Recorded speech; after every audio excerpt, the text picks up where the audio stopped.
근데 이분은 그 원래 남극을 아주 젊었을 때 갔어요. 28살에 남극을 스콧, 그 유명한 스콧 타고 갔거든요. 근데 갔는데 실패하고 돌아왔죠. 근데 이분은 남극에 뭐가 있는지 두 번째로는 이제 스콧 아니라 자기가 자발적으로 또 해가지고 또 자기가 이제 탐험대를 조직해서 남극을 가요. 근데 탐험대를 조직하는 게 그 천문 그거랑 되게 비슷해요. 펀딩을 해야 돼요. 사람들이 돈을 막 크라우드 펀딩. 크라우드 펀딩을 해서 막 소액 헌금한 사람도 있고 막 기부도 받고 부자들 만나면서 설득해야 돼요. 돈이 많이 들잖아요. 그런 탐험은 거의 우주선 띄우는 것만큼 돈이 드니까 제안서를 잘 써야 돼요. 잘 써야 되겠죠. 다들 작가들이겠네. 네, 그리고 영업에 좀 이게 다 대가들이에요. 그 탐험을 떠난 사람들 보면은 설득을 먼저 하는 게 우선이거든요. 근데 셰클턴에서 어쨌든 설득을 잘해서 배를 하나 또 타고 갔는데 이번에는 남극에 거의 한 190km 정도 지점까지 남극점까지 가요. 그 정도면 거의 서울에서 한 대전 뭐 좀 그렇죠. 넘어가는 그 정도까지 얼마 안 간 남았네요. 거니까 탐험이라면 거의 다 간 셈이죠. 근데 셰클턴은 안 되겠다 돌아가요. 왜냐하면 식량이 떨어지고 그래가지고 돌아와서 눈물을 머금고 돌아오거든요. 돌아오는데 스콧 경은 그 다음에 이 사람 다음에 가요. 그 스콧 경도 역시 그 남극에서 노렸잖아요. 근데 스콧은 남극에 못 간 줄 아는 분들이 많이 계세요. 스콧은 남극에 가긴 갔어요. 또 스콧이 왜 사람들이 이렇게 비극적이라고 생각하냐면 남극에 갔더니 방금 전에 다녀가신 분이 계신 거예요. 그게 노르웨이의 아문센이에요. 그래, 그러니까 남극점을 처음 간 사람이 아문센 아니에요? 아문센이에요. 맞아.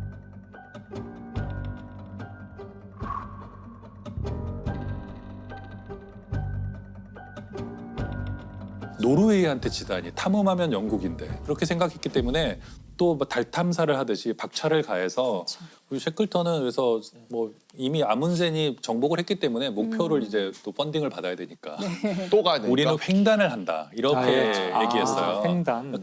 가서 오는 게 아니라 한번 같은 건너버리겠다. 곳, 질러서 그냥 횡단을 하겠다. 그리고 원대한 목표를 이제 세웠고 이제 그런 경쟁해야죠. 명분으로 셰클턴이 또 펀딩을 해서 세 번째로 배를 타고 가요. 이 투자자들의 마음은 어땠을지가 대단히 궁금한데요. 이쯤 되면. 투자자들은 성공할 거라고 생각했죠. 셰클턴은 벌써 경험이 풍부하고 가서 살아온 사람이 드물기 때문에 저격이라고 생각했을 거예요. 그래서 공고를 냈는데 5,000명 정도가 가겠다 그래요.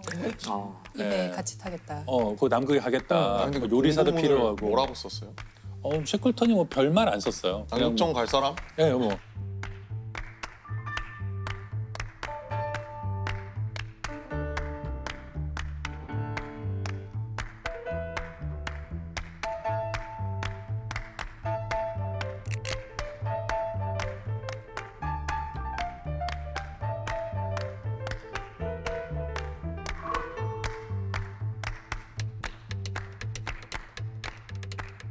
세 번째 탐험을 떠나는데 뭐가 문제였냐면은 그 부빙이라고 하는 거, 그러니까 얼음덩이들이 떠댕기잖아요. 남극까지 가지 못하고 그 어디선가에 거기에 갇혀요. 거의 한 10달 정도를 얼음에 갇혀 있어요. 어디도 못 가고. 도착도 못 하고? 근데 이게 가만히 있는 게 아니에요. 남극점으로부터 점점 멀어져요. 그냥 부빙들이 움직이니까. 그래서 그게 한 1,000km 정도 움직여요. 움직이다가 이게 사진을 갖고 왔는데 이런데 이제 갇힌 거예요. 그래서 처음에는 이 배 위에서 생활을 하다가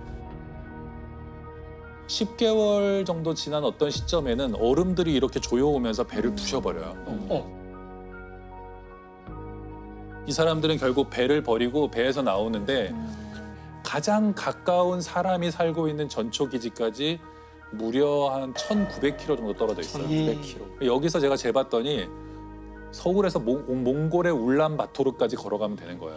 남극의 그 얼음 바다를 뚫고 남극이 되게 크더라고요. 남극 크기가 대륙이죠. 대륙 전체의 10%에 달한대요. 그렇게 큰지. 그러니까 중국이랑 인도를 합친 정도라고 그러더라고요. 그렇게 커요? 그러니까 엄청나게 큰 거예요. 그래서 남극점을 못 갔구나, 사람들이. 역경에 처했고 거기서 문제가 생겼는데 셰클턴은 왜 유명해졌냐면 남극을 정복하지 못했어요. 결국엔 또 못 간 거죠. 못했지만 이 사람은 그 순간 자기 일기에 써요. 목표가 바뀌었다. 전원을 살려서 돌아간다. 근데 이게 셰클턴의 굉장히 참 저는 리더십의 멋진 점 중 하나라고 생각해요. 어떤 위대한 목표를 세웠지만 안 된다고 생각하면 바로 바꿨어야 되는 거예요. 목표를 빠르게 수정했고 그리고 28명의 대원이 있었는데 28명의 대원 한 명도 죽이지 않고 다 데리고 귀환해요. 근데 귀환하는 과정도 되게 드라마틱한 게 얼음덩이 사이에 영하 20도 30도가 있는 남극에 갇혀 있어요. 여기에서 640일 정도로 살아남아야 돼요. 몇 달 동안 똑같은 사람들과 정말 냄새나는 텐트에서 이렇게 살아야 된단 말이에요. 고텍스, 뭐 노페이스 이런 거 없고 그 배에서 탈출할 때 보트가 필요할 거 아니에요. 남극을 가든지 구조를 받아야 되니까. 근데 그냥 보트가 작은 보트예요. 한 6m, 7m 되는 보트 3개를 내리고 이걸 끌고 이동해야 돼요. 그 대원들이 20 몇 명이 이걸 끌고 캠프에 짐과 이런 걸 가져가야 되거든요. 무거우면 안 되잖아요. 그렇죠. 무거우면 사람들이 지치고 화가 나니까. 셰클턴이 가장 먼저 자기가 이제 늘 갖고 다니던 금으로 된 담뱃갑을 이제 버려요. 그 케이스를. 케이스, 담배 금으로 된 케이스. 걸. 예, 그냥 뭐 이런 종이 담뱃갑이 아니고 자기한테 중요한 거를 딱 던지는 걸 보자 저렇게 대장도 저런 걸 버리는데 그래서 갑자기 수북하게 쌓였다 그래요. 자기 거를 다 버리는 게. 버리기 시작해가지고 그래서 최소한의 짐을 갖고 나오라고 하는데 셰클턴이 벤조 있잖아요. 기타처럼 생긴 그게 6kg 정도 나갔대요. 그 벤조와 관련된 게 그걸 꼭 가져오라 그랬대요. 근데 그게 나중에 큰 역할을 해요. 대원들이 힘들 때 누군가가 연주를 하는 거예요. 사기를 북돋아. 노래 부르고 막 그 사진사가 그 카메라 굉장히 크거든요. 그 당시 카메라. 인증샷. 이런 것들이 희망을 주는 어떤 오브제인 거죠. 근데 이런 게 대원들로 하여금 우리는 구조될 수 있을 것이다. 이렇게 사진을 열심히 찍는 걸 보면 이건 나중에 돌아가서 쓸 거잖아요. 그렇죠. 그다음에 일기. 모두 대원들이 일기를 써요. 쓰도록. 일기를 쓴 게 많이 남아 있거든요. 일기를 쓴다는 것은 우리가 굉장히 힘든 순간에도 일기를 쓰면 힘이 생기거든요. 그래서 이렇게 모험하는 사람들이 스콧경도 마찬가지 일기를 많이 쓰는데 부빙이 두껍고 안정적으로 보였는데 여름이 다가오면 점점점 부빙이 작아지는 거예요. 작아지고 얇아지고 쪼개지고 그래서 엘리펀트 섬이라는 작은 섬에 이렇게 대원들이 겨우 상륙해요. 막 얼음 쪼개지고 막 이러는데 겨우 상륙하거든요. 근데 거기 28명이 어쨌든 전원이 도착해요.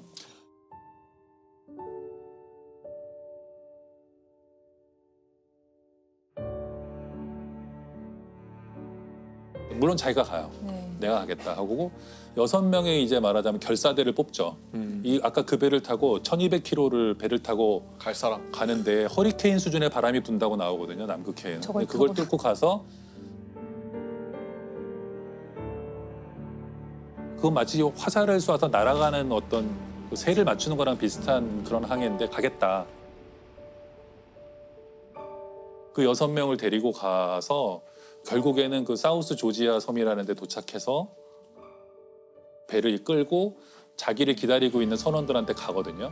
근데 그 선원들이 넉 달, 5달 동안 반드시 돌아올 거라고 믿고 거기를 이탈하지 않아요. 걔네도 배가 2척 있었기 때문에 야, 갈 수도 우리도 가자. 있었는데. 우리 잊어버린 것 같아. 이럴 수도 있잖아요. 근데 셰클턴을 기다려요.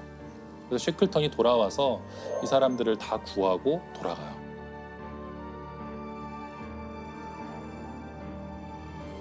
소설로 써도 안 믿을 내용이네요. 예, 예. 너무 비현실적이라고 생각할 정도로 이런 게 이제 기적이죠. 그런 리더십 때문에 셰클턴이 다시 재평가가 되는 그렇죠. 거겠죠. 그런 면이 있죠. 굉장히 솔선수범하는 면도 좋고 윤리적이었다는 거. 굉장히 그 셰클턴에 관한 모든 기록들이 깨끗하구나. 굉장히 깨끗하고 언제나 자기보다 이제 대원들의 안전 같은 것들을 이렇게 우선시하는 그런 것은 뭐 분명하고요. 저는 이제 거기에 또 하나가 있다면 대원 하나하나가 다르다는 것을 알고 그 대원 성향을. 하나하나의 성격을 열심히 관찰하고 쟤는 ENFP다. 뭐 그런 식으로 그리고 얘는 약간 좀 불화를 일으킬 것 같다. 좀 잘난 척이 심하다. 자기 텐트에서 재웠어요. 다른 대원들에게 불화를 일으키지 못하도록. 그럴 수 있으니까. 또 얘는 별로 할 게 없네 그러면은 뭐라도 일을 맡겨줘서 할 일을 만들어주고 그냥 무조건 나쁜 사람은 없잖아요. 그렇죠. 상황에 안 맞는 사람도 있는 것이고 지금 당장 뭐가 불만인 것도 있을 것이고 이제 셰클턴은 그거 하나하나를 다 이제 만족시키거나 아니면 그에 맞는 자리를 주려고 노력했고 또 하나 이제 제가 아까도 잠깐 말씀드렸지만 저는 문화 예술의 중요성 이런 걸 알았던 사람이라고 생각해요. 탐험가로는 벤조, 드물게. 글쓰기. 네, 그리고 네. 놀이. 왜 예술을 언제 했었냐면 사람들이 이거 탐험을 했다 그러면 맨날 이렇게 뭐 끌고 가는 것 같잖아요. 간 날이 며칠 없어요.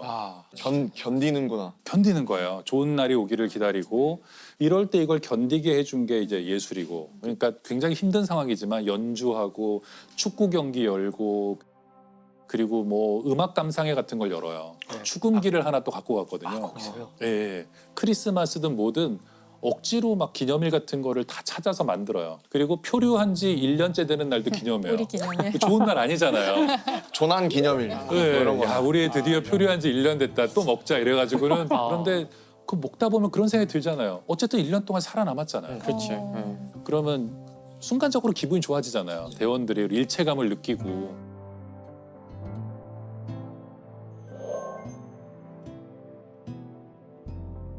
이 사람들이 미치지 않고 서로 싸우지 않고 이럴 때 가장 위험한 게 싸우는 건데 이 비슷한 시기에 캐나다 탐험대가 똑같이 북극 탐험을 가거든요. 네. 여기는 일단 똑같이 그 부빙 속의 좌초예요. 근데 제일 먼저 리더가 이탈해요. 갇힌 지 얼마 되지도 난 않았는데 살겠다. 내가 구조대를 데리고 오겠다 그러면서 자기가 이탈하거든요. 근데 이 사람은 이탈해서 사라져 버려요. 리더가 제일 먼저 이탈하자 남아있는 선원들끼리 서로 불신해요. 서로 파벌이 나눠지면서 반목하고 싸우고 죽이고 이래서 거기는 결말이 좀 끔찍했어요. 이걸 보면 쉐클턴 같은 리더가 얼마나 중요한가. 그러니까 신뢰를 주기도 하지만 놀게도 해줬잖아요. 늘 웃음이 끊이지 않았다고 그러거든요. 대원들이 자기 성대모사를 막 하고 그러거든요. 근데 그냥 웃어 넘겨요. 이렇게 하도록 하게 뭐 이러면은 막 웃고. 저한테 질문하는 것 중에 그런 것들이 가끔 있어요. 그러니까 네. 그 아이들한테 그 음악이나 미술 교육 같은 거를 시키면 나중에 과학자가 됐을 때 큰 도움이 되는지. 그럼 저는 뭐라 그러냐면은 거의 도움이 안 될 겁니다. 답을 해요 이렇게. 그래서 물론 창의적이라는 점에서는 뭐 공통점이 있을지 모르지만 그 창의성이 추구하는 바가 다르잖아요. 그래서 뭐 어린 시절에 아니면 예술을 즐기게 하고 싶다면은 그것은 이제 과학을 더 잘하기 위해서가 아니라 예술을 하게 되면 아이가 행복해지고 그것에서 기분이 좋아지고 네. 그래서 해야 되는 것이지. 제가 돌이켜 보면은 저희 애가 말도 잘 못할 때부터 아동국 보러 다니고 네네. 걔가 이쪽을 걸을 필요도 없다고 생각했고 그럴 거 가능성도 없다고 생각했어요. 근데 뭐가 남았냐면 돌이켜 보면 다시 집으로 돌아오는 그 길에서 그 애랑 그걸 얘기하는 거 하고 있는 거예요. 그런 것들이 켜켜이 쌓이면서 그게 추억이 되고 그렇죠. 우리가 좀 힘들거나 뭐 인생이 너무나 좀 팍팍하다고 느껴질 때 그런 추억들을 그렇죠. 떠올리면서 아 그래도 행복했다. 너무 좋네요. 어떤 학부모는 뭐냐면 아까 그 장면에서 뭘 느꼈어? 이걸 교육이라고 생각하는 거예요. 그러니까 애는 몰라. 이게 내가 쉬러 온 거고 즐기러 온 건데. 맞아요. 그 학부모님들 얘기하니까 저한테는 그 글 쓰는 것에 대해서 많이 물어보세요. 이제 저는 이공계 출신인데 책을 냈으니까 과학만 얘가 수학이나 과학만 좋아해서 탈이다. 그래서 작문하는 거를 글쓰기를 어떻게 연습하면 되느냐. 특별히 뭘 한 건 아니지만 일기를 많이 썼어요. 어릴 때 이렇게 대답을 했어요. 그랬더니 일기를 쓰라고 하면 될까요? 이렇게 여쭤보시는. 제가 항상 그 똑같은 대답을 하는데요. 일기가 생존에 도움이 돼요. 생존에? 네, 일기는 생존에. 생존에 도움이 되는 거고요. 어떤 의미에서 일기가 생존에 도움이 된다고 하시는 거예요? 지금 승무원들의 일기 같은 거죠. 그러니까 저는 청소년기 겪고 이렇게 막 중2병이 오기 시작했을 때 내가 너무 기분 나쁘고 힘들고 막 괴로웠던 일들을 일기에다 되게 많이 썼던 것 같아요. 그래서 그 당시 제 청소년기에 쓴 일기들은 거의 데스노트 수준의 데스노트예요. 근데 저도 어떻게 나한테 이럴 수가 저도 그런 것 있어. 같아요. 스스로를 구원하기 위해서 썼던 것 같아요. 네네. 그래서 그런 공개되어 있는 일기 말고 자기만 보는 다른 종류의 일기가 있어야 됐던 것 같고 그게 실제로 제가 굉장히 이렇게 어린 시절에 어려운 일들을 겪을 때 되게 많이 도움이 됐어요. 근데 무언가가 나에 대한 기록을 남긴다는 것은 미래를 생각한다는 거거든요. 맞아요. 희망이 없이는 일기를 쓰지 않아요. 맞습니다. 무감각과 무기력은 단지 방향을 못 잡았기 때문에 내가 지금 쓰고 있는 것이죠. 이것은 나에 대한 역사의 기록이기 때문에 이게 나에 대한 애정이 있고 나에 대한 삶의 의지가 있는 거예요. 이거 굉장히 많은 사람에게 희망을 줄 것 같아요. 네. 왜냐하면 굉장히 지금 굉장히 힘들고 우울한 상황에 있는 사람이 만약에 일기는 쓰고 있단 말이에요. 그렇다면은 선생님 말씀을 딱 듣고 나서 내가 아직도 미래를 생각하고 있구나. 사실 일기에는 나는 미래는 없어. 나는 끝났어. 이렇게 쓰고는 있지만 쓰고 있다는 것은 벌써 그럼요. 자기가 미래에 읽을 나를 상정하고 있다는 것이고. 그렇죠. 근데 또 이런 점도 있는 것 같긴 해요. 글을 쓰고 나면은 그 굉장히 객관화돼요. 그럼요. 사실 내 이야기지만 이게 제 3자 같이 보이기도 해요. 때로는 이게 앞에 내 눈앞에 있기 때문에 어떤 일을 정말 객관적이고 제대로 논리적이고 합리적으로 생각하고 파악할 때에도 글로 쓰는 게 굉장히 도움이 돼요. 이게 감정은요 동물일 때부터 있었던 거잖아요. 그렇죠. 그래서 감정은 사실 언어 이전의 상태거든요. 네. 그러니까 언어화돼 있지 않아요. 그래서 막 우악하고 막 이런 상태거든요. 근데 연기도 많이 드신 것 같아요. 근데 이거를 쓰기 시작하면 왜 그렇게 되냐면 문법이 있어야 돼요. 최소한의 문법은 법칙이. 로고스의 세계고 논리의 세계거든요. 주어가 있어야 되고 아무리 정말 격렬한 감정도 쓰는 동안에 문법을 지켜서 하다 보면요. 그렇죠. 조금 정제하게 되죠.